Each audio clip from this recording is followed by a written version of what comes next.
ಎಲ್ಲರಿಗೂ ಈ ಪೀಠದಲ್ಲಿ ಕುಳಿತುಕೊಳ್ಳಿರಿ.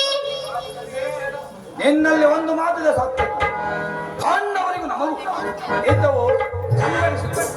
ಆದ್ದರಿಂದ ನೀವು ನಮ್ಮ ಪಕ್ಷವನ್ನು ವಹಿಸಿ ಇದಕ್ಕೆ ಏನು ಹೇಳುವೆ ಸತ್ಯ?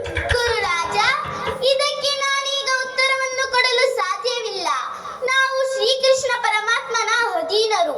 ಅವರು ಎಲ್ಲಿರುವರೋ ನಾವು ಅಲ್ಲೇ ಇರುವೆವು. ಸರಿಯಾದ ಮಾತು, ಸರಿಯಾದ ಮಾತು. ಕೃಷ್ಣನು ನಮ್ಮ ಪಕ್ಷವನ್ನು ವಹಿಸಿದರೆ ಸಮಸ್ತ ಯಾದವ ಸೈನ್ಯವೇ ನಮ್ಮ ಕೈ. ಕೃಷ್ಣನ ಎಚ್ಚರಗೊಳ್ಳುವವರೆಗೂ ನಾನು ಈ ಪೀಠದಲ್ಲೇ ಕುಳಿತುಕೊಳ್ಳುತ್ತೇನೆ.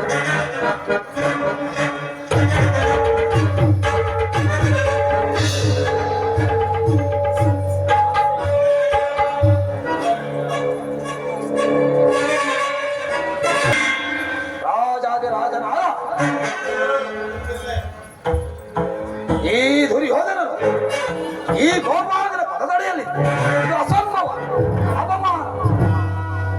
ನನಗೆ ಯೋಗ್ಯವಾದ ಪೀಠ ಅದು ಶಿರೋಭಾಗದಲ್ಲಿರುವುದು, ಅಲ್ಲೇ ಕುಳಿತುಕೊಳ್ಳುವುದು.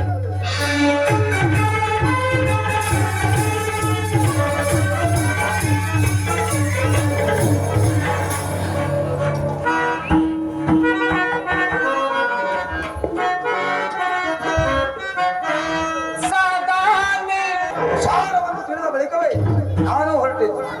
ಆದರೆ ನನ್ನ ಸುದೈವದಿಂದ ಮೊದಲೇ ಇಲ್ಲಿಗೆ ಬಂದನು.